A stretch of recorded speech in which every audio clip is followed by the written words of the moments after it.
What's up, everybody? This week in gaming, there's actually no acting in game. Sonic 3 gets a trailer, and those juicy, I'm talking juicy, they have it on the back of the shorts.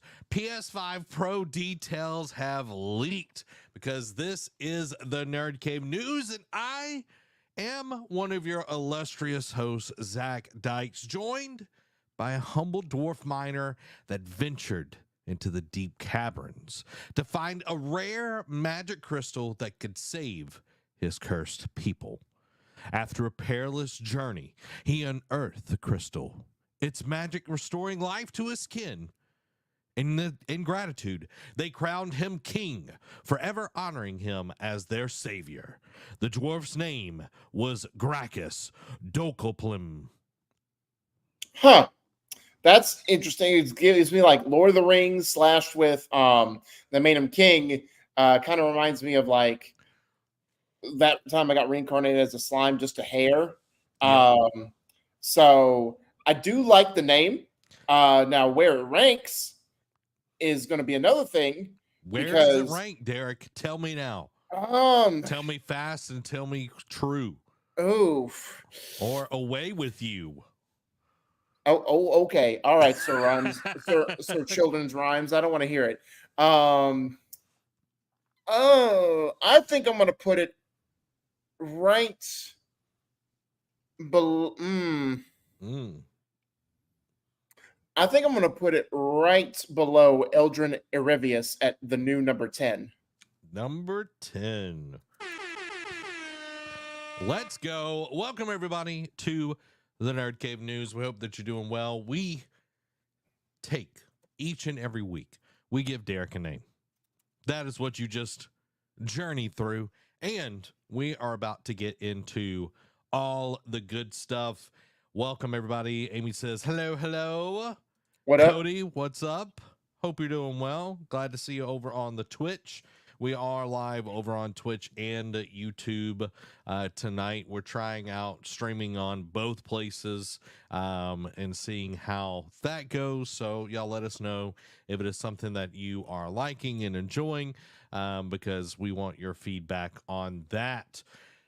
This episode of the Nerd Cave News is brought to you by the Epic Game Store, where you can support us by using creator code NerdCave at checkout, and our wonderful patrons, but more about that later, because I want to talk about what you've been playing, Derek. So I played a little like indie game, just because Nintendo had an indie partner showcase. I'm playing a little game that not a lot of people know about. It's called Star Wars Outlaws. And I'll say I dabbled in it. We, you and I discussed off there that we were going to buy the gold edition where we got it a couple days early.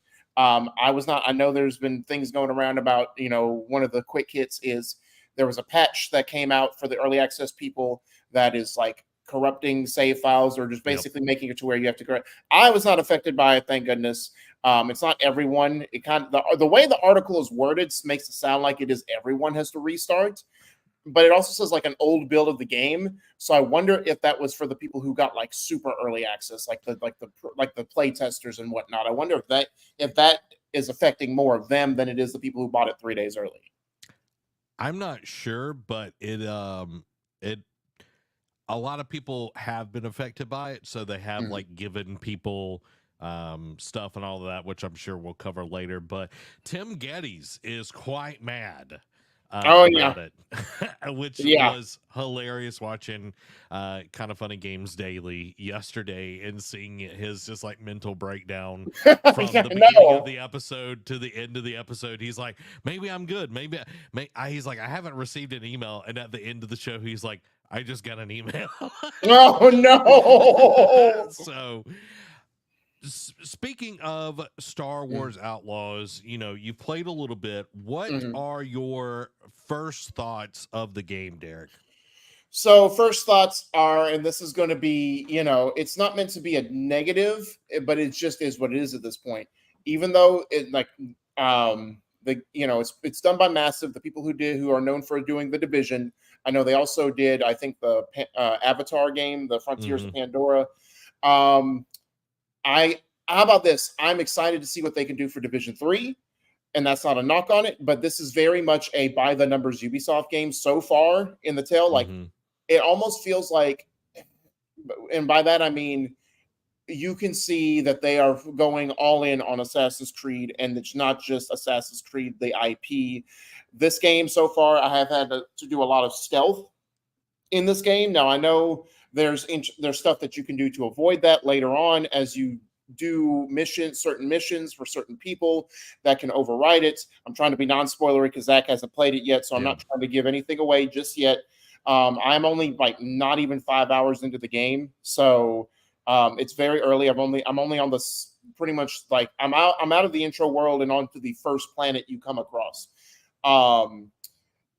It is a lot of stealth, and I'm just thinking to myself, man, they're putting Assassin's Creed in all their games at this point. They're like saying we're just going to be known as the Assassin's Creed like studio, bump originality. And now that also being said, the Snowdrop engine in this makes the game absolutely beautiful. Like the wind physics, like the textures, the draw distance, like the designs, like the special effects, like all of it looks really good in this game.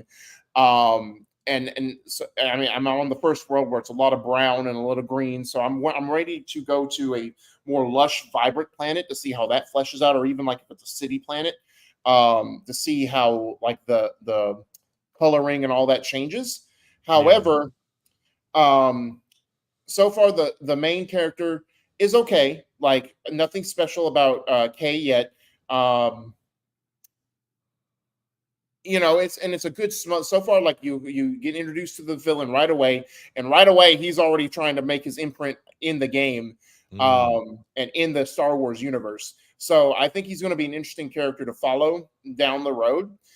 Kay so far has not grabbed me as a main character. Like, of course, there was a little like in between going from the intro world to the first actual planet you come to.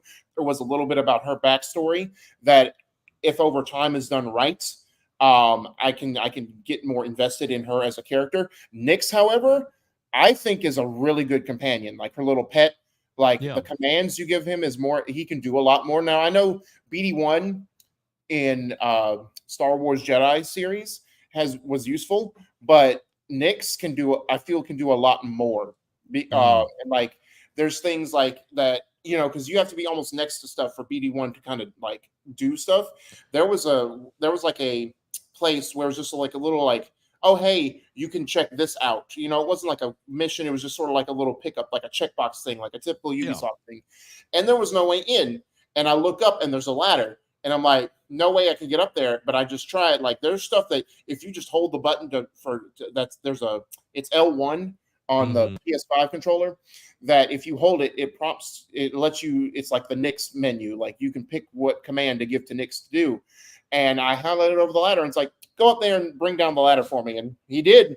So I'm just like, cool. So experiment with Nyx at all possible. Like Nyx is a very useful tool for a lot of like puzzle solving or getting around a lot of things in this world so far. I will say this, the story outside of the main villain, because it's a new faction that comes up, what you know about smugglers and outlaws, that world plays very heavily early on, and will dictate a lot of things that you can do and not do in the world. That's all I'm going to say. I will be interested in to see like what kind of, we already know, like from one of the last trailers we saw, Lando Calrissian is in the game. I do wonder what other characters we will see in the game, like as cameos.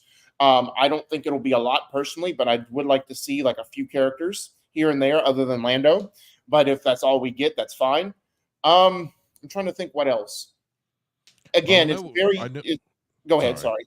I was going to say, I know that we're getting Jabba the Hutt as well in the game. Oh, yeah. I know he's not one of the hero characters and everything. So right. So, but I mean, and that goes for the villain side too. It's like, will we get bounty hunters in the game? You know what I mean? Like, because I know we got bounty hunters, even though they weren't really readily known in the Star Wars Jedi games, or at least the first one. But I don't know. Like it's a very like the gameplay mechanics are very Ubisoft by the numbers. Like, hey, look, we're gonna open up like as soon as you get into the open world, we're gonna unlock a bunch of like, oh, look at here, or like basically points of interest. You can do this or find this or get this intel and do this. So it starts overwhelming you once you go out into the planet. Like once you do like the first couple missions on the first planet, and then it opens it up for you to explore. It already starts overwhelming you with stuff that highlights, and then some of it obviously you can't get to right away, but then some of it's just like, hey, here's this thing for later, or like here's a thing that you can look at right now. So I don't know. So far, it's okay. It hasn't wowed me just yet, but it's also a different game because this is one of the few games that we get that's a Star Wars game that doesn't involve Jedi. This is definitely, it's more like smugglers, it's more like outlaws, it's more like run and gun type deals. So it is different. So you have to go in there with an open mind that you're not going to be swinging a lightsaber, and you have to get used to that. So again, it hasn't wowed me, but I'm only not even 5 hours in. Yeah. I've watched a lot of coverage on this in the last few days, and what's up, Nate? Hope you're doing well, bro. So I've heard a lot. I've seen a lot, but I haven't got hands on it yet. And I also know that everybody's experience will be different, especially depending on how much of a Star Wars fan you are is also going to dictate kind of some of this as well. I just know that there's been a lot of people kind of mixed. It's like a 7 on IGN. Greg gave it a 4. I saw that and I was shocked. Like even he said, he's like, I wish I could give it better. And I'm like, bro. Yeah. So me and Greg see pretty much eye to eye on almost everything. Yeah. So I'm just kind of like, okay, where's this going to land for me? Because I'm hoping, like, when I started hearing all that, I was like, oh man, I was like, maybe I should have done Ubisoft Plus or something. So I'm excited to check it out, which I will be putting out some information. We are potentially, I'm not going to say we're potentially going to have a stream other than NerdCave News next week. I'm not going to give dates and details yet, but I will let y'all know over the weekend. I'll make a post and all that good stuff. But I'm excited to jump in and test it out. For myself, I played about an hour of Last of Us 2, which I know last week we didn't have a show, but I've been playing a lot of Last of Us. And man, Last of Us 2 so far really good. Really glad you're liking it. I'm enjoying it. The quality of life parts of it is super solid. There was a moment, like we talked about this off air last week. It has the no cut camera kind of thing, just like God of War. And there's a moment like I'm jumping over this like barrier thing with the horse, and he starts like walking. I'm like, why are you walking? I'm like, run. And I keep hitting the button, and then I realize I'm like, oh, the game is loading the next area ahead of me. And I'm like, okay, that makes way more sense. But yeah, like it's good. I'm enjoying it. I did a whole video on like accessibility controls, which I am curious to see what the accessibility is on Outlaws, testing that out and everything. But yeah, I've just been really enjoying it, and the story, like I'm in it. I've actually been, not very often these days do I think about a game after I play, and I'm like, yeah, I really want to get back to the story, or, I'm just like thinking about it. So I'm not saying that I am done with college football, but I am like, it's taking a major break. Yeah. Like with Outlaws, hopefully that'll be good. Again, if not, we got Astrobot next week.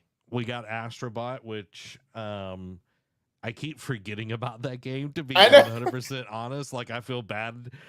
Like, you're way more of an Astrobot fan than I am. But then we've got September. There's tons of games, but then October, Oh, buddy. October is so flippin' stacked. Yeah. But there's Uh, only one game that matters for Zach, and that's Dragon Ball Sparking Zero. Dude, I am so excited. But I was listening to Andy and Ronell on Kind of Funny today, and they were talking about Dragon Age, and I was like, am I being too hard on this game? Well, you got the nice thing is you got 2 weeks in between Sparking Zero and Dragon Age. Yeah, I'm like, am I being too hard on this? Because I love Dragon Age. But I haven't played Inquisition, so I'm like, I don't know, like, all these people. Maybe I need to, like, because I don't have time to play Inquisition, Last of Us, Star Wars Outlaws, Sparking Zero, and then get into, it's like I don't have the time. I mean, only if you don't sleep or eat. I mean, come on now. I gotta watch anime too, Derek. You can't do 4 things at once. I can. I've got 3 monitors, so I could figure something out, but I don't know how happy my boss would be with me if I just did that. But is that your boss asks you a question? You're like, that's a bio. Yeah, Nani? Baka. But what I think I might do is I'm sure there's like a video on YouTube that kind of catches you up with what's happened in Inquisition and everything. So I'm on the fence, but I am so stoked for Sparking Zero. The longer I wait, the more excited I am, because like I'm just like, man, this game looks so good. Yeah, this game looks so good, and I cannot wait to play it. I cannot wait to play it. And y'all let us know, what have y'all been playing as well? Nate, we're just chilling and hanging out. I'm excited, Derek. I'm excited because tomorrow a little Christmas gift is coming in. Oh yeah, a little Christmas gift is coming in. So yeah, I don't know if I want to say anything yet. No, let him wait. I'm gonna let y'all cook. I'm gonna let it cook for a little bit. Simmer. But yeah, let it simmer. Let it simmer. But guys, we are super, super excited. Let us know what you are playing down in the comments below. And dude, I really want a Steam Deck. Really? Yeah, I really want a Steam Deck. And it's been like, this has been like a month or so ago that I was just like, man, Steam Deck would be nice. Steam Deck would be nice. But you got your backbone. You know you're not going to invest the time in the Steam Deck and playing on your backbone with your for your PlayStation remote. So I don't know. Like, if I had, like, okay, let's just be honest. I'm not buying a Steam Deck. Yeah. But if my work bought me a Steam Deck for my anniversary, I wouldn't be mad about that. But because I've limited time, I don't play as much. But I've just been I've been watching stuff, and I'm just like, man, that would be so dope. It'd be so dope. Nate says, I downloaded Atlas Fallen, but haven't played it yet. I don't know what that is. Atlas Fallen. Wait, this is like New World? No, it's like, this thing looks pretty flippin' cool. Shush, dude. All right, hold on. I'm pulling this up. Atlas Fallen gameplay. It's on Game Pass. Okay. Can I just get a gameplay? It's like, why do people gotta be weird? Why do they gotta make this? They gotta make this weird. You know what I mean, Derek? Yeah, I know. I always got to talk and stuff like people care. Yeah, it's like, what's up, gamers? It's like, no. Immediately shut down. No. Immediately hit back button. Yeah. All right. Here we go. It's like when I'm looking up a tutorial for like how to solve a puzzle in a game, and it's like, all right, so here's what I found out, and here's what you need to get. I'm like, I don't care about that. Just let me show how you complete it, and that's it. Yeah, exactly. It's like those I really like when they just shut up and just do it. All right, so here's some gameplay overview. Let me go full screen. All right, here we go. Take up the gauntlet. Liberate mankind. Destroy Okay, the so Sun God. MMO. This is Atlas Fallen. Deck Oh, I do 13 remember focus. this. The sand With surfing game. rediscovered power comes hope for humanity. Enslaved for centuries and worshipped to Thelos, you finally have a way to fight back and grow from one of the unnamed to champion. I remember they showed this at a couple showcases, and then it's just like it just came out, Nature gargantuan and foes nothing with was an said. arsenal of powerful, magical weaponry and skills that turn enemies to dust again. That's a Don't big want to hammer. cross the deserts alone? Yeah. Bring a friend to Gara? experience That's- this massive that's pretty action cool. RPG in seamless drop-in, Yeah, drop-out Gara. co-op. Sand tsunami. Drop in, drop out. Saying dolphin. Atlas was not always the Right. home of wraiths and buried ruins. Come, up with you. We have to move.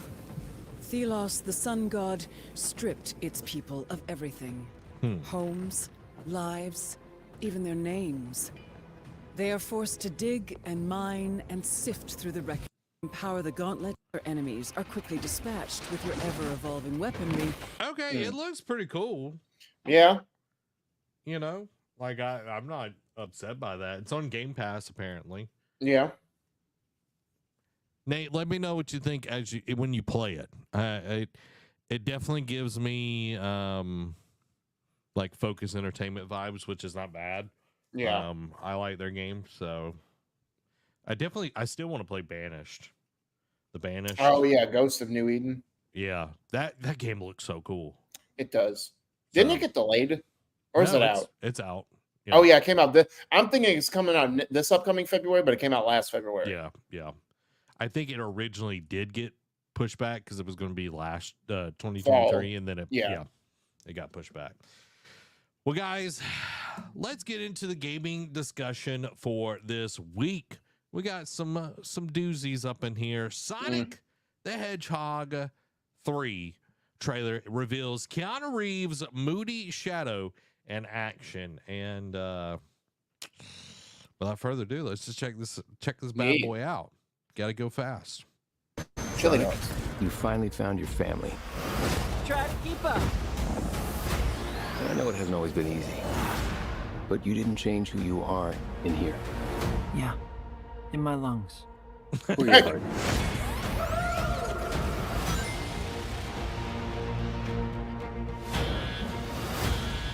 There's been a high-level security breach, Oh, and we Shadow need does Team look Sonic's super immediate he assistance. does.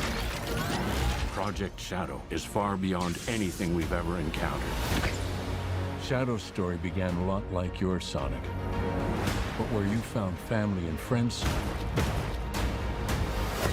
Shadow found only pain and Two loss. sides of the same coin. All right, we got a rogue alien on the loose.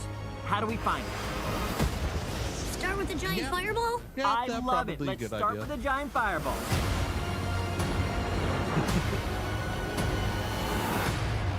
He is much more impressive than the hedgehog I fought previously. Dude, I'm standing right here. You're a colorful bunch. We don't want to fight you.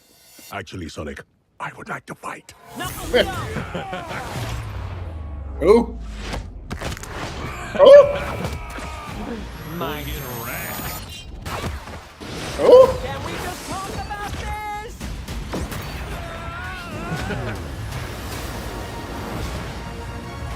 He's too powerful. I love the skating on the water. I know. I can't believe I'm saying this, but we need you-know-who. No. This is a bad idea. When has that ever stopped me? Doctor, We have visitors. this is sad, Robotnik. Even for you. We need your help. On one condition. Like that door. Do this! If I can't rule the world, I might as well save it. I need room. But, sir, I don't have the proper materials. When we're done, there won't be anything left. Hey, no cheat code! What did you do? What I had to. Akira. Yeah.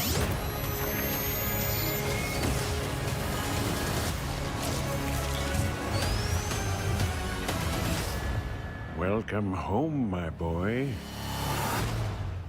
Oh. Possible. Is it? It couldn't be. Couldn't it? Are you? In the saggy flesh. All right, Derek, thoughts? This is definitely the best Sonic trailer I've seen since they've done the trilogy. Like, I know the first one was met with a lot of controversy over Sonic's design, and then Sonic 2 just felt like it came out and it did well, but then it just kind of felt like it came and went. There wasn't a lot of buzz like there was after the first movie had dropped. But now this one, like, especially, like, they've been getting good voice cast for this, because I know Idris Elba is Knuckles, and I know Keanu Reeves is Shadow, which I think he's going to do. You know, Idris Elba, I didn't watch him in the second movie, but just watching him in the preview, he does his thing. It's okay, but I think Keanu Reeves will do really well as because it feels like Shadow's going to be a man of few words, and I think that'll leave more room for Keanu to just be more impactful with his line delivery. So I think it'll do well. But like Sonic is like the villain. Like, oh my god, this it looks really cool. It looks like it'll be the best villain they have in the entire movie or in the entire series. Yeah. A lot of people are like, "Where's the gun?" I'm like, yes, I know Shadow has a gun and everything, but it's not going to happen in this universe. I did get Zoom vibes from him, like when he met with, like when they first meet, and like he twists Knuckles' arm, and then like he just goes, he takes out Tails, and I'm just like, okay, all right, Zoom, what you doing? Yeah, definitely. Like the power difference is palpable there.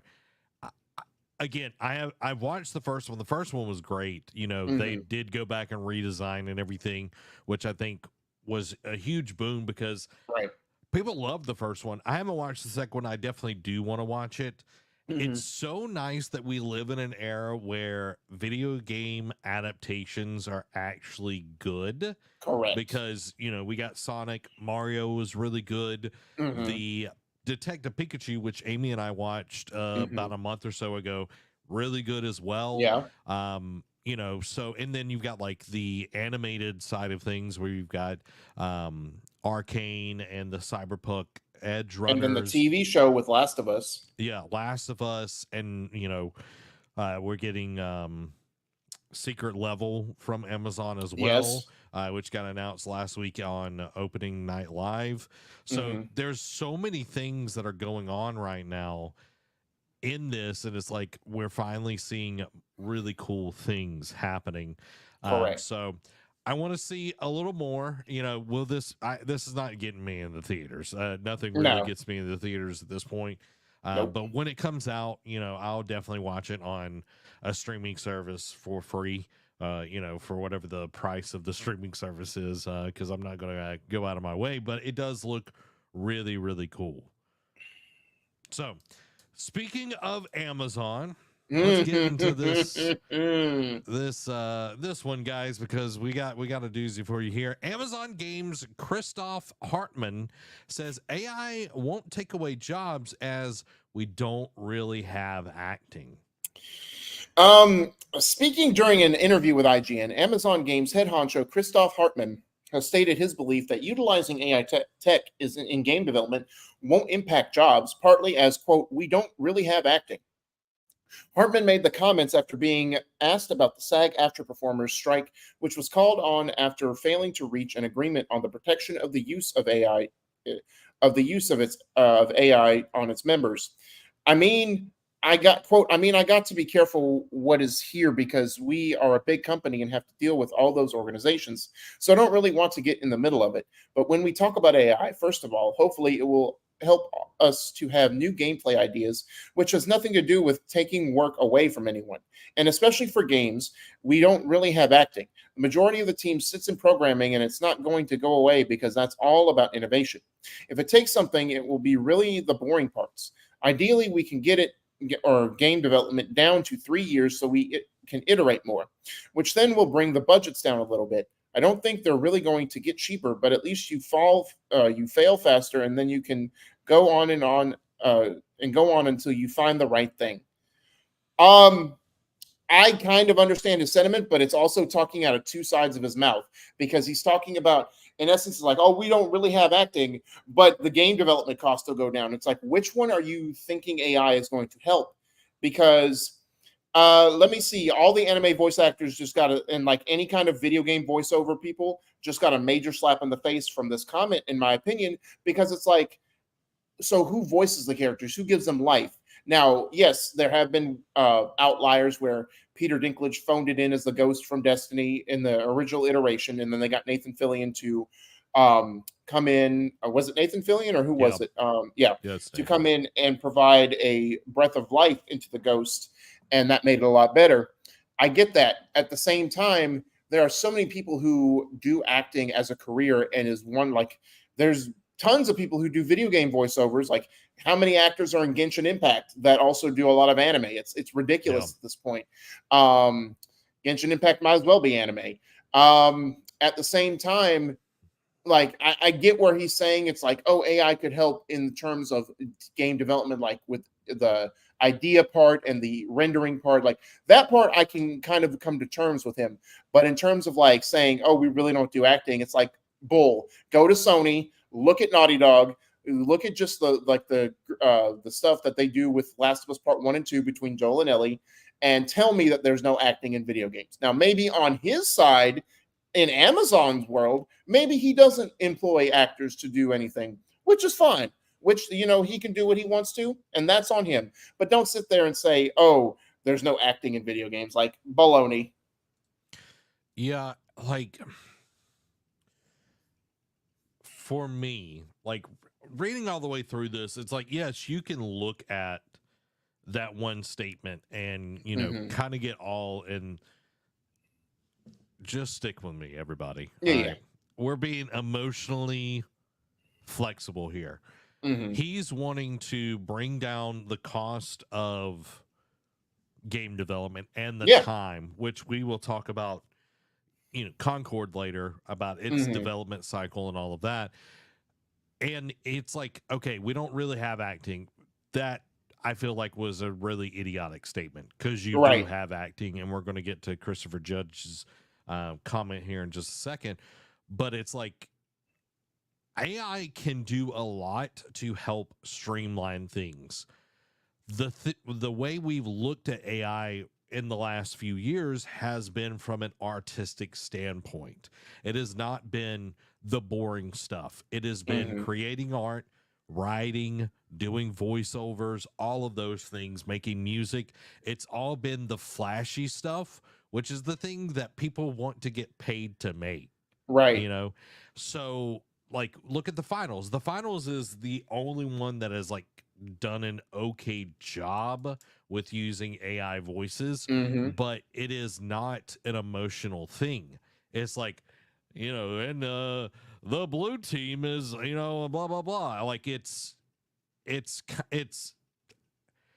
program. Like, it doesn't really have emotional ties to it. No. And it's like, okay, use AI all over the place that doesn't include the creativity part of it, because the way he's saying this, you know, I'm trying to find where it is. The majority of the team sits in programming, and it's not going to go away because that's all about innovation.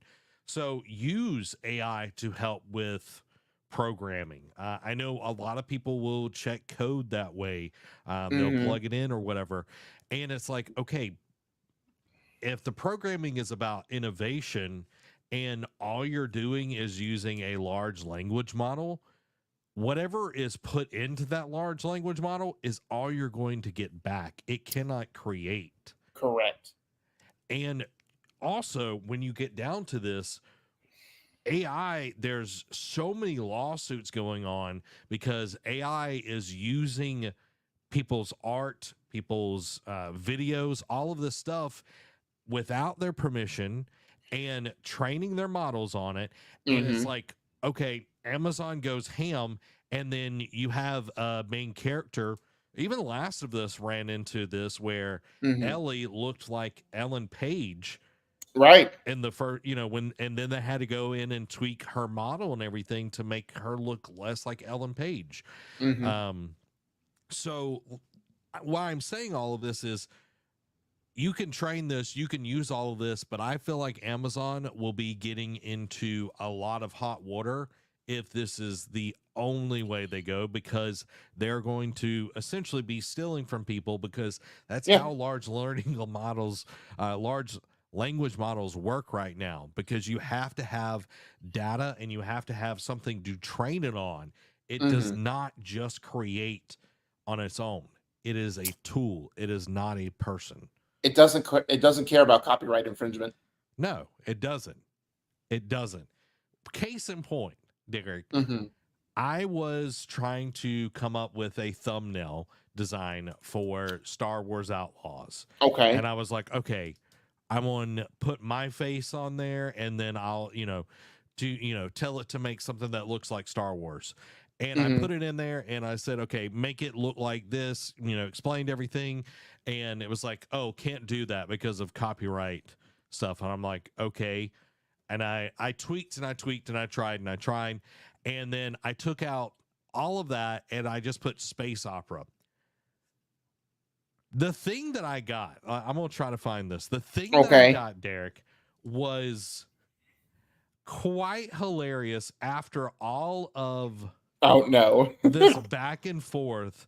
And I was like, if that's not copyright infringement, I don't know what is. Let me see if I can show this on screen. Hold on. Okay. Now, Derek, I want you to tell me. Let me. It's being weird. It's not wanting to show. Entire screen. Okay, I'll have to go entire screen. That'll be okay. Now, Derek, tell me what you see here. Who does that look like? That looks like young Han Solo. Exactly. What the heck? And TIE fighters and right. X-Wings. X-Wings. Only, and it's missing the part of the X in the wing. Yeah. And I literally have, like, in the prompt, a space opera. Like, I even took out X-Wing, all of that. Two space fighters flying overhead. Nothing is referencing Star Wars at all. But yet, when you reference Star Wars, it's like, oh, copyright infringement. But when you don't reference it, it's like, oh, we're going to do Star Wars. I'm like, brother, make it make sense.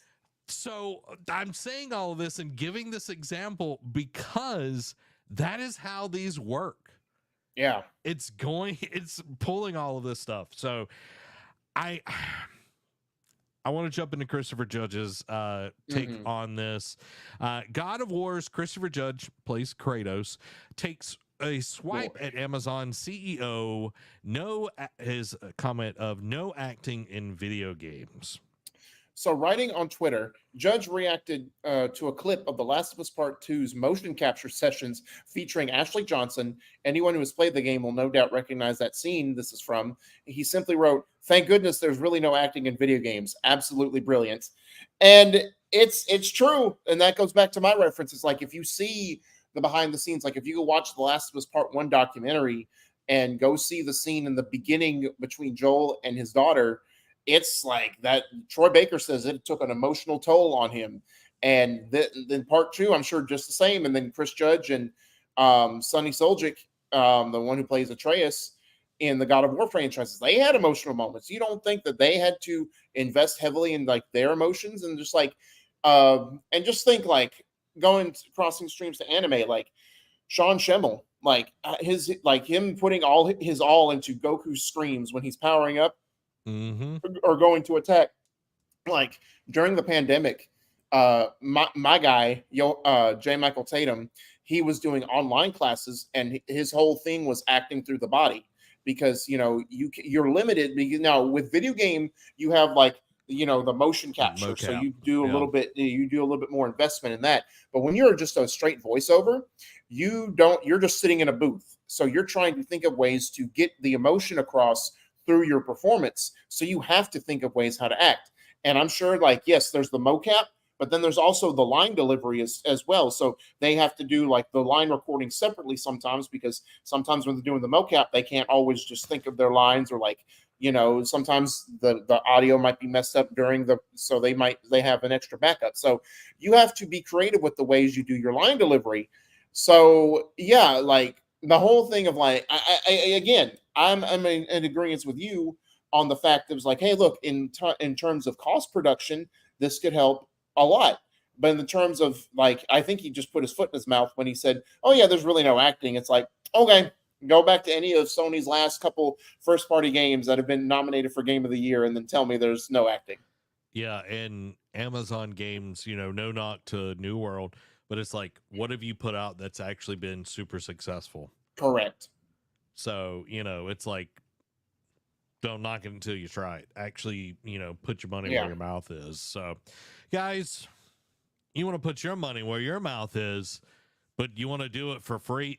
Patreon would have been a much better ad right here. But make sure to subscribe to the Nerd Cave News on podcast services around the globe, anywhere you want to choose. We also have it available on YouTube. You can do podcasts on YouTube these days, over on YouTube Music. So go check that out, and make sure to subscribe here on YouTube itself. It helps us out. Make sure to leave a 5-star review. It goes to help all of the 1.5 people that work here. Yeah. Derek's the half, guys, if y'all don't know that yet. You keep telling yourself that. PlayStation 5 Pro revealed due very soon, claims reliable leaker.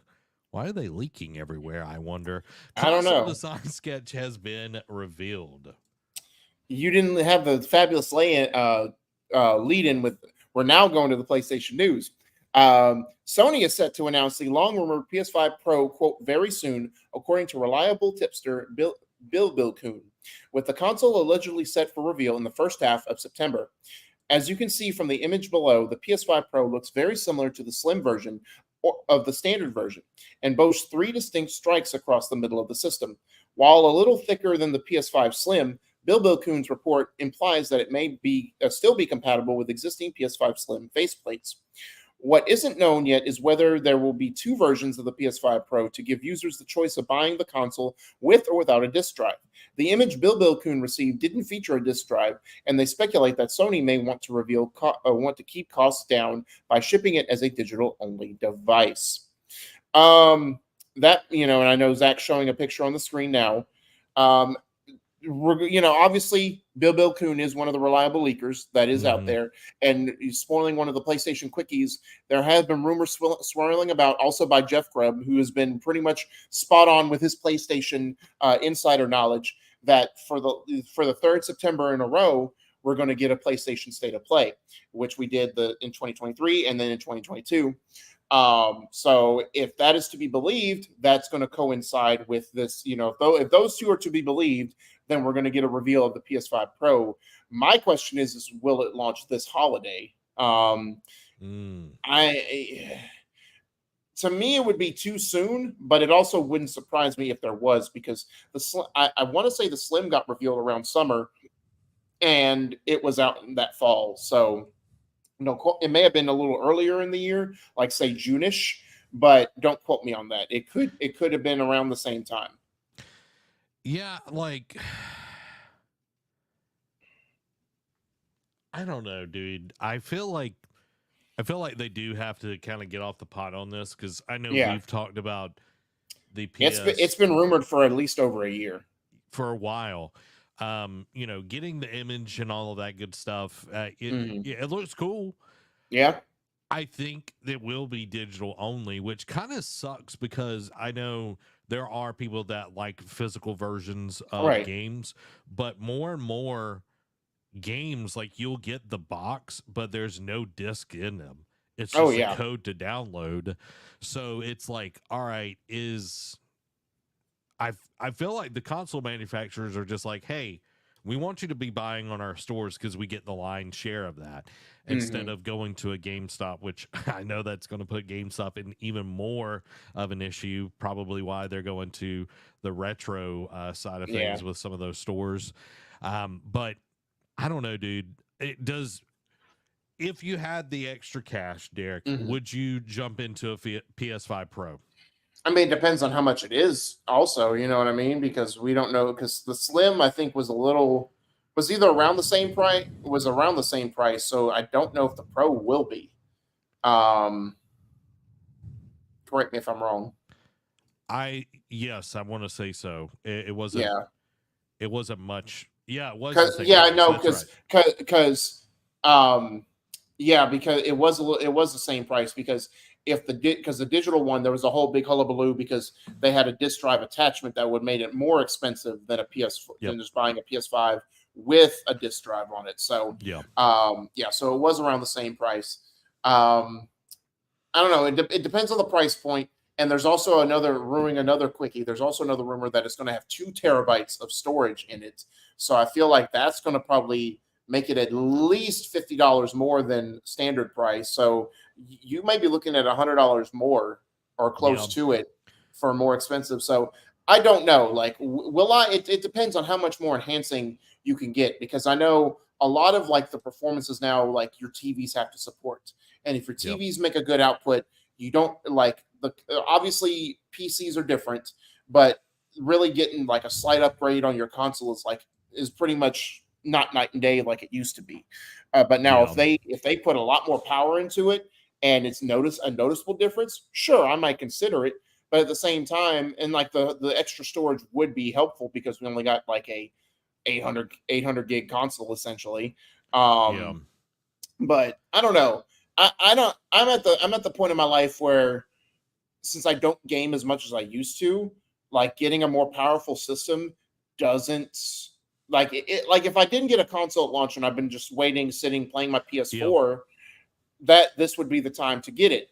But at the same time, my PS5 runs fine. There's like I was talking about earlier, games like Star Wars Outlaws still look really great on the standard PS5 that I have. So unless it's leaps and bounds more powerful than the standard PS5, I don't think I'm going to get it. Yeah, and I agree, because for me, this doesn't move the needle for me. Yeah. And especially if there's no special designs. Like one of the cool things about the PS4 Pro was like the God of War special edition. Yeah. It just looks really cool. So, I think the Pro is for the people that have waited, or they want to get a PS5 that is as close to a computer as possible. It's not anywhere close to a 4090 at this point, but it does look cool. Again, it goes to that point where this is going to be pretty much digital only, kind of like what Xbox is doing later this year with their new console as well. And if you want just more storage, get a hard drive, an SSD to put into your PlayStation. Like, don't buy another PlayStation if it's not going to serve you. So I'll say it's more cheaper in the long run anyway. Also, they're not going to drop the price of PS5s, the other editions, okay? And you're going to say, Zach, how do you know this? Well, come closer and let me whisper in your ear. Inflation. That's one reason. And 2, they just raised the prices of the PlayStation 5 in Japan. By like what, $90? By $90. And I know the yen is really weak right now over in Japan. That's why we haven't seen it happen here in the US. But the US isn't doing great either. So they're not going to drop the prices of the Slim or the original PlayStation. They're just going to make this more expensive. So just putting that out there. If you're waiting and you've got the extra cash, and it's not going to destroy your bank account, get the PS5 Pro. Yeah. But, It's kind of useless. Just like our next topic, Concord is another high-profile victim of AAA's painfully long development time. I feel like PlayStation is striking out. We've got PS5 Pro, which I feel like is pros usually don't sell extremely well, and then we got PlayStation Virtual Reality 2, which just didn't do well. No, and then Concord, but painfully long development time. Hit me with it, Derek. So starting off, Concord, PlayStation's online hero shooter from first-party studio Firewalk, launched this week to a Steam concurrent player count high of 697. Woof. According to SteamDB, to describe the launch as dismal is an understatement. But while the three-figure player count has captured headlines and provoked ridicule across the internet, the detail that caught my eye was that Concord reportedly spent 8 years in development. That means Concord began its journey sometime around 2016, the same year Blizzard released Overwatch. With so many games now taking close to a decade and from the beginning of development to release, we're starting to see the financial and creative consequences of an overlong development cycle. Spending too much time in development and ideas that were once novel are no longer in vogue. Furthermore, the time and money spent over those years has to be recouped somehow, which leads to decisions like the $40 cost of entry for Concord when many of its peers are free to play. Concord isn't the only game that's the product of a poorly judged, time-consuming gamble in the ever-changing landscape of live service games. Like Concord, Rocksteady's Suicide Squad: Kill the Justice League was released with a level of polish, detail unseen by other online multiplayer shooters. And also like Concord, it suffered from a lack of content and innovation. These flaws meant Suicide Squad was unable to attract players from rival PvE games, while also alienating Rocksteady's fans who adored the studio's single-player Batman games. Suicide Squad spent 9 years in development. Soon after release, publisher Warner Brothers called the game a disappointment that cost the company $200 million. And again, another perfect example is Dreams by Media Molecule. Took about 10 years to get that freaking game off the ground. And when it came out, single player game was okay. Development tools were really innovative. People took to really that light, but it didn't see an ROI that Sony wanted to see after all that. And that was a single player game with, I don't want to say multiplayer, but like online elements, you know, and that wasn't like a live service game. And I'd almost like to ponder the fact that, it came out around the same time as Overwatch. So was it a hero shooter that halfway through development, because it took 8 years, was it ready? And then Jim Ryan came in and was like, hey, we want to do this live service angle. Can you tweak this game and add another couple of years of development? We'll give you the time. And now that it's, Jim Ryan's gone, this is just another further example of how I'm glad he's gone and he's not going to push this agenda down all the studio's throats. Yeah. But the whole the less than 700 people player count is only across Steam. They haven't even talked about numbers on PlayStation. Yeah. So it's probably not that much. But yeah, like the fact that it came out to not even a faint whimper, just a pathetic yelp, is surprising.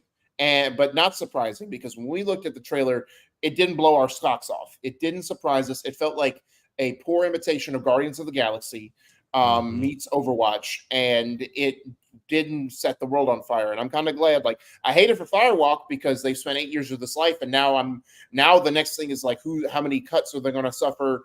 How many, how many people are going to lose their jobs because of this flop? At the same time, this just proves that live service games don't work. And but the bigger picture is this game is the game development time. Like, it's getting ridiculous. Like 8 years, man. Like 2016 was a whole different time than it is now. Like it is night and day from what it was in the gaming sphere back in that day. And you're telling me you put out this and this is what you have to show for your 8 years. Like, if I'm a Sony investor, I'm going to be kind of upset too. Like, I don't know, man. Like, obviously we don't make games. Game development is hard. Like that whole spiel. Like, I get it. We've said it ad nauseum. At the same time, someone's got to take the blame for this. And I know, like, the corporate investors are just as much to blame as the people or as the heads of the companies that hired the people in. So it starts at the top and works its way down. Someone has to be the catalyst for change and say and right the ship and be like, hey, maybe this isn't the way we're supposed to go. I agree, because Concord could have been good. Yeah. 2016, like you said, different landscape. Warzone hadn't even came out. Fortnite was picking up, of course. It was, huge at that point. Apex, I don't think has come out either at yet, or is about to come out. So, like, the Battle Royale was really taking off, and the hero shooter was huge. You can also see a lot of Valorant in this game. So True. It came out in 2020. So you could see that from 2020 on, they definitely put a lot of DNA of Valorant in there. Plus, I know CSGO is pretty much just Valorant without all the cool skins. Right. Fight me in it's the comments. Military Valorant. Yeah. But with Concord, nobody wants to pay $40 for this game. No. Nobody wants to pay $40 for this game. And I watched the Jabroni boys play it over on Kind of Funny, and like, they're having a good time, but that's like, when you got a full squad of people, you're going to have a good time. Correct. When you know the people that you're playing with, you're having a good time. But it's like, when everybody has to shell out $40 on this unknown entity, and it's not getting great press or anything like that, it's really hard to throw down cash on that kind of thing when everything around it that looks exactly like it is free. Yes. And I know Sony's trying to recoup money. Firewalk is trying to recoup money because of development costs and everything. But it's like, what if they put it out for free, Derek, and really supported it, had a roadmap that was just chock full, and I think it would have done even better. Even if it would have had its 2 weeks of fame, it didn't even get that. No, it didn't even get a weekend of fame. Yeah. It didn't get anything because of the price point. And then to play, I know it's 2 different games, two different genres. You look at the other side of the coin, Black Myth Wukong sold 10 million copies in 3 days and is at 37 concurrent players on Steam, which is the first time it's happened in a very long time. And that's a single player game, a Souls-like game. I know there's been controversy that it's not a Souls, and that's semantics, but still, it's an immensely popular game for a game that came out around the same day as Concord, and it's ridiculous. Like, bro, you can't tell me that you can't make a good game. Like you just can't. Like, you guys got to have the vision for it. You got to have the people that support it, and you just got to be smart with your strategy of how to make money with it. Yeah, 100%. I have somebody's car just honking like I hear it now outside. Okay, it just stopped. Thankfully, I was like, I'm just gonna mute my mic. But yes, 100%. I hope that we see something from this. Maybe in a few months it goes free to play, just like another game we'll talk about in the quick hits has gone free to play. But more about that later. Let's talk about another studio that is making free-to-play games, and man, the good hits keep coming and they don't stop coming. Yeah, the good times aren't rolling over at Bungie, because Bungie's former Marathon director was reportedly fired following inappropriate conduct. So when Marathon was first revealed by Bungie back in 2023, it had Bungie veteran Christopher Barrett at the helm of the project as game director. But approximately a month later, he would be removed from the role, replaced by Joe Ziegler.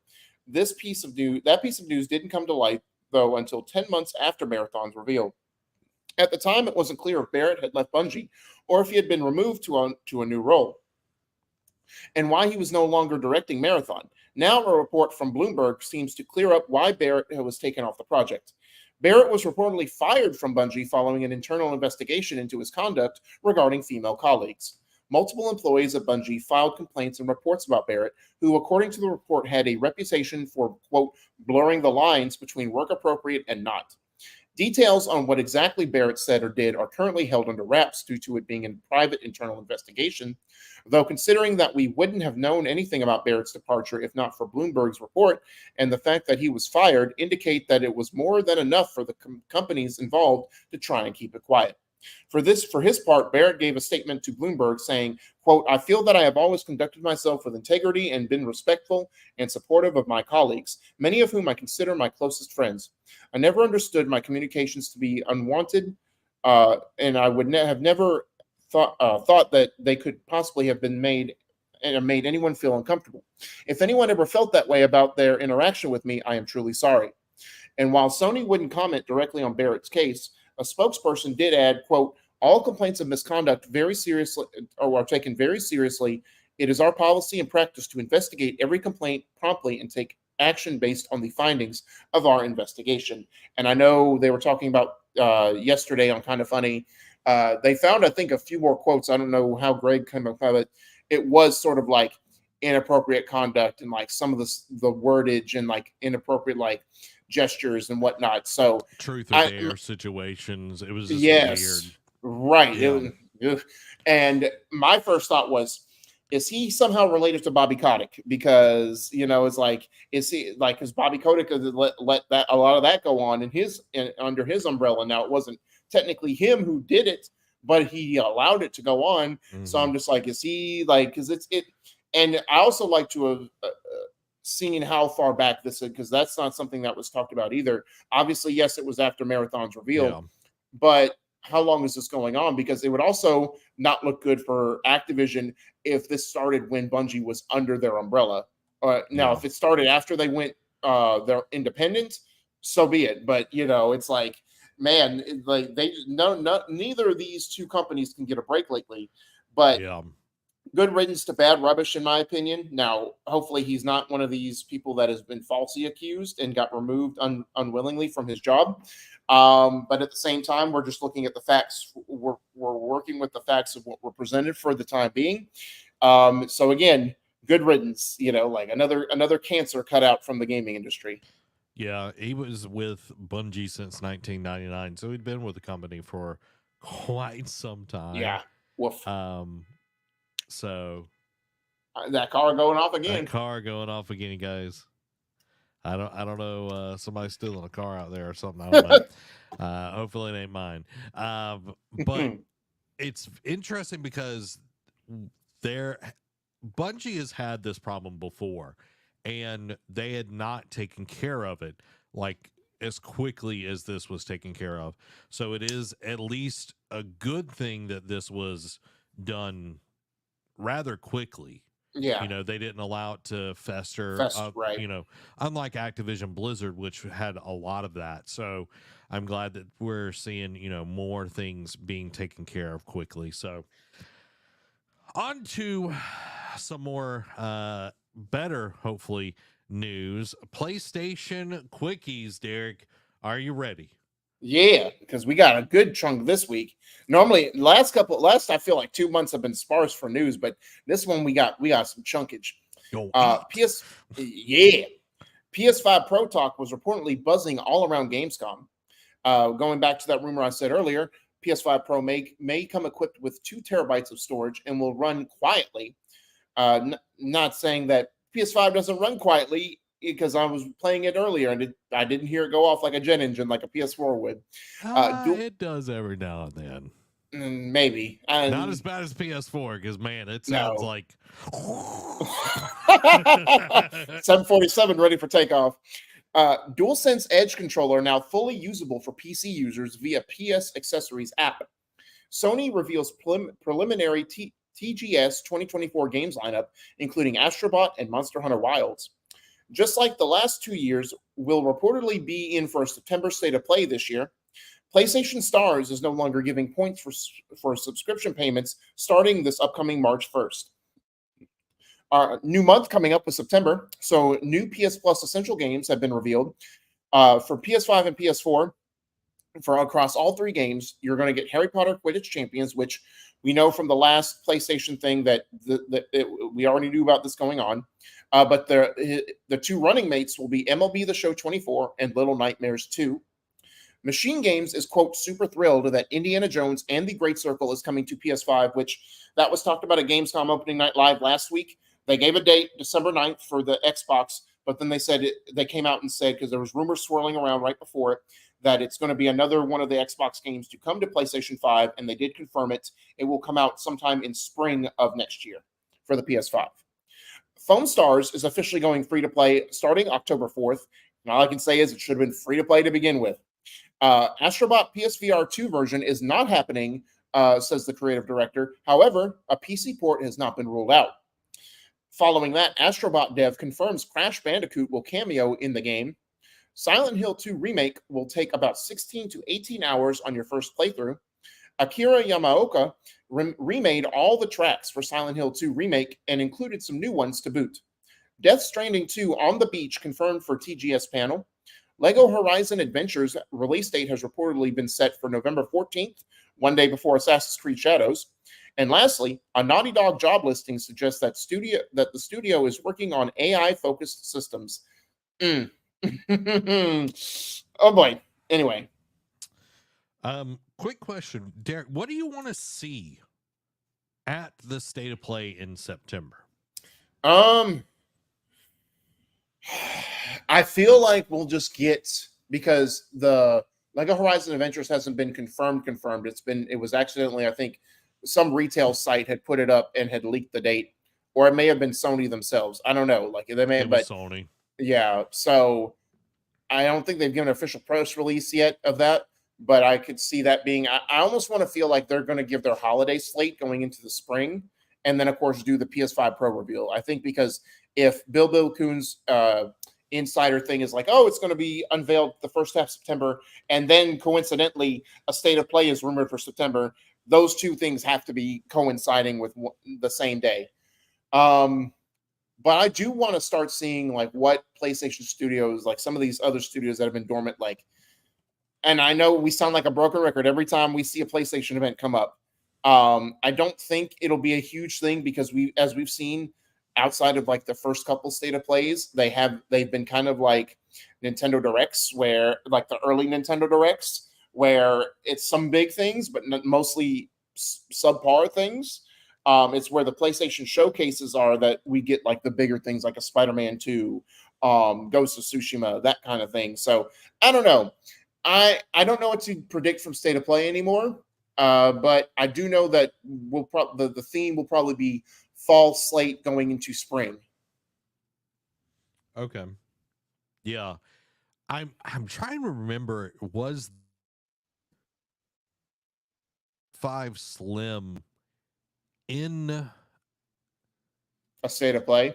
A State of Play, or was it just announced like via the blog? I'm trying to find that. I found the blog post, but I'm not 100% sure if it was in a State of Play or not, because I don't remember it happening, because I don't think they've really talked about consoles in a State of Play other than like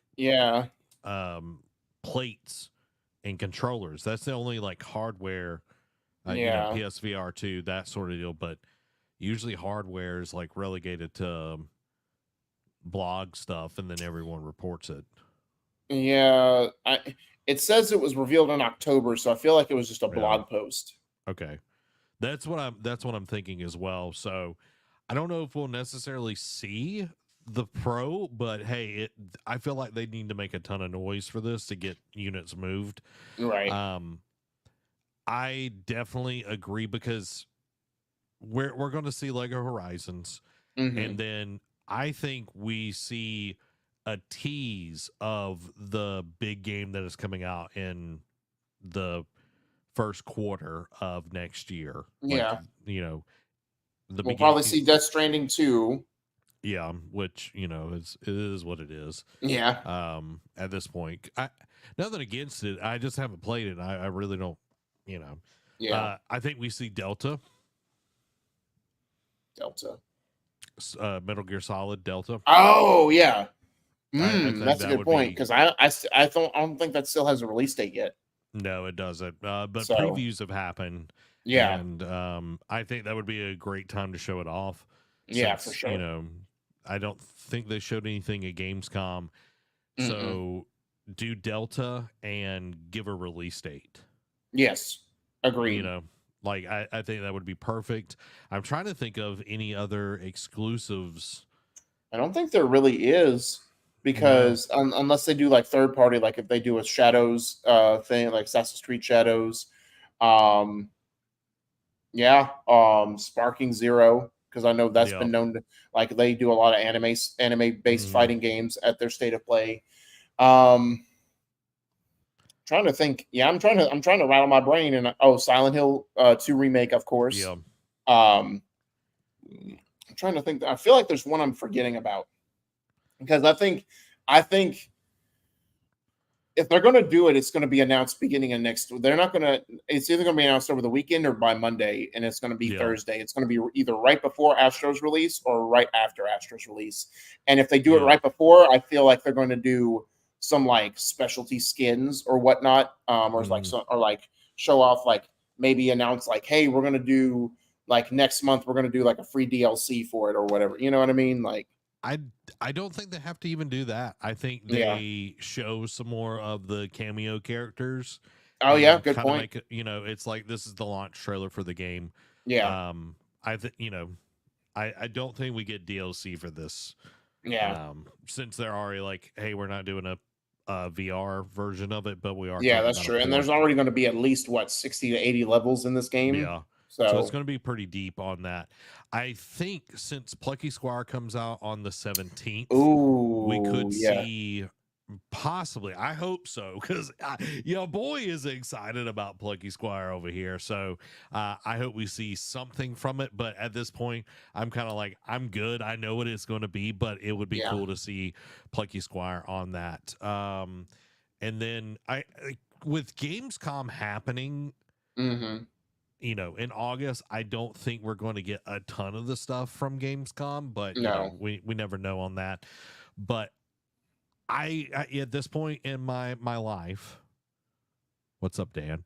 I'm trying to just temper expectations on any kind of any of those, because pie in the sky never works out. But you know what can work out is the Patreon quick hits, and they're brought to you by our wonderful patrons. Go support us by going over to patreon.com/nerdcave and picking your very own NerdCave membership to help us continue to make awesome shows like this one, Car Thoughts, Eat, Sleep, Anime, and some other stuff that is coming down the pipe. And you say, Zach, you say that all the time. Well, I'm truthing. I've been truthing. It's just been slowly rolling. It's basically a reminder for him to make sure he lives up to his promise. Yes, I'm manifesting, guys. I've been manifesting real hard over here. So go pick your very own membership up today over at patreon.com/nerdcave. If you don't have any bucks to toss, that's totally fine too. You can pick up a free membership and see some of the cool perks over there, because your boy hasn't edited Eat Sleep Anime episode 2 yet, but you can go watch it right now over on patreon.com. Yeah. Derek giving me that face, and our review of season 0 and 2 of Jujutsu Kaisen. And guys, I got so much to talk about anime-wise, but we can't do that right now because it is the Patreon Quick Hits. So starting off, Disney Dreamlight Valley Dapper Delights is out now, which brings Princess Tiana, new star path, and key bug fixes. Speaking more about Amazon's game boss, he says Crystal Dynamics' new Tomb Raider game is, quote, going well. The boss says his label will put out games on Switch 2 and praises the Switch as a great device. Sega asks Yakuza / Like a Dragon fans if they want celebs like Keanu Reeves and Mark Hamill in the next game. Ryu Gagatoku, which is the developer behind Yakuza Like a Dragon, Summit Showcase to reveal the next Yakuza / Like a Dragon game in September. Like a Dragon series director says team arguments are welcome for the interest of making good games. Black Myth Wukong has a feature where you can summon one boss to beat another while basically doing nothing. Following that, Black Myth Wukong has sold 10 million copies worldwide in just the first 3 days of launch. Following that, there's a mod that's been added that brings Goku as a playable character in Black Myth Wukong. And lastly, Black Myth Wukong lifts Steam to 37 million concurrent players for the first time in a while. Indiana Jones and the Great Circle is, quote, a really big game for those who want to experience everything. Techland removing Dying Light 2 Ultimate Edition from sale after saying Dying Light the Beast comes with it. Report says that Metascraps plans to make a high-end Apple Vision Pro competitor. Obsidian confirms Avowed runs at 30 frames a second on Series X and S. Rumor Crash Bandicoot 5 was shelved at Toys for Bob in favor of live service games. Boo hiss! Lies of P sequel job listing points to open world setting. GTA 3 sequel set in Tokyo was reportedly in consideration at Rockstar Games. Digital Eclipse is diving into the history of Tetris with Tetris Forever. Randy Pitchford hoped for Tiny Tina's Wonderland's big campaign DLC, but Gearbox couldn't spare resources due to Borderlands 4. Borderlands movie hits PVOD this Friday, just 3 weeks after its theatrical release. Croc Legend of the Gobos Remastered is coming in 2024 as Argonaut Games rises from the dead. Verdansk is finally returning to COD Warzone, which is delighting fans. Warzone's next map is Area 99, the birthplace of Nuketown. Union staff at Raven Software file, quote, bad faith bargaining complaint against Activision and Microsoft. The Witcher 4 is entering full production very soon. CD Projekt definitely planning more Cyberpunk 2077 animation projects. Greedfall 2 devs are going on strike. Alleged studio management treats workers like galley slaves. Final Fantasy XIV producer says Square Enix is going to double down on Xbox releases. Very early Crisis Next gameplay reveals unannounced Battle Royale project seemingly canceled in favor of Crisis 4. Worldwide release canceled for Amazon Games live service MMO Blue Protocol. Star Wars Outlaws patch is causing some players to have to start the game over on a new save. Warhammer 40,000 Space Marine 2 post-launch roadmap includes new maps, a horde mode, and more. Shinji Mikami isn't sure there's a whole lot of space for Dino Crisis with Monster Hunter around. Concerned Ape hasn't worked on Haunted Chocolatier, quote, in a long time because of troublesome console and mobile ports on Stardew Valley 1.6. And lastly, Guilty Gear Strive Switch Edition appears to have leaked thanks to a banner spotted at PAX West. Some good stuff. Just a quick correction. Black Myth Wukong bringing up 37 million concurrents on Steam. That is the first time ever that Steam has been at that level. Okay. So, I thought it was just had been in a long time, so I didn't know ever. That's impressive. That's even more impressive. Yeah, super, super impressive. I know it's not in the quick hits, but I did want to bring it up. Dragon Age, the Velguard, they were talking about PC optimization. They're really going hard in the paint to make PC optimization great. They want the game to run really, really well. About 40% of the development team plays on PC, so they're testing and everything. They've played like over... Let me find this article real quick, and I'll tell you. It's a crazy amount of hours on PC, just making sure that it works right, which I'm glad because so many times, Derek, PC versions come out, and it is utter trash. True. Know? Okay, I was right. So the blog talking about BioWare's deep dives into all the efforts that they put into optimizing the PC experience with over 200,000 hours of performance and compatibility testing just for the PC version. Wow. Just for the PC version. 40% of the staff work on that and all of those good things. But I like... Derek, you've never played a PC game, so you don't know how this feels. But when you go into settings, you can't tell what the settings are actually doing. You can preview that. Because in other games, it's like you're done and you have to close out and all that good stuff. Right. It's going to work on ultra-wide monitors, which is great. And this is the cool thing. The DualSense controller will work on PC. Right. like with this game, like full support. Oh, like, wow. Okay. Just like it would be played on a PS5. So you're Mm-hmm. getting all the adaptive triggers and all of that. Right. Huh. So that's cool. really cool. Well, like, you know what I said in the quickies where, you know, it's going to be the PC accessories app for PlayStation.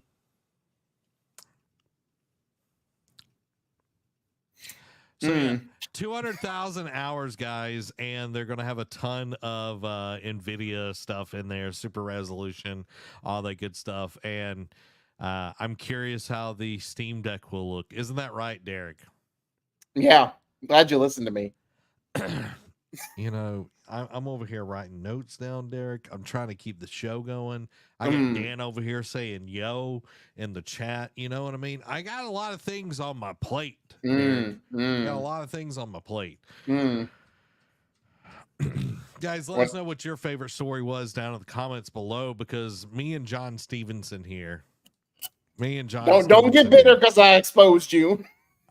You know, I'm going to throw dirt in your eye too, boy. Nobody leaves out of here clean.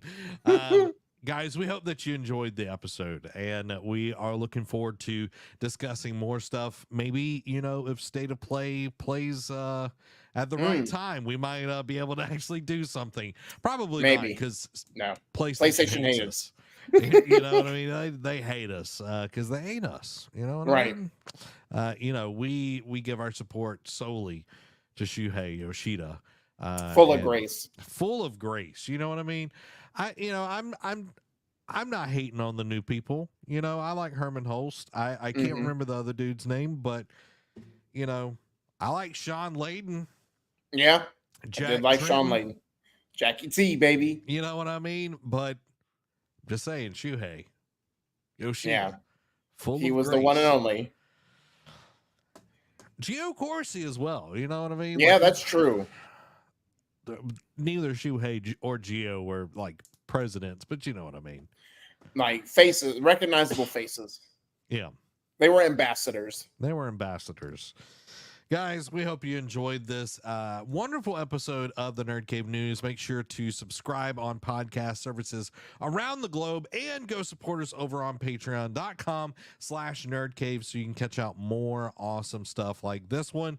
And keep your eyes and ears open for cool things that will be announced as the days occur. You don't want to miss it. Nope. Guys, we love y'all. This has been Zach. And Gracias Ducampo. Y'all have a blessed week.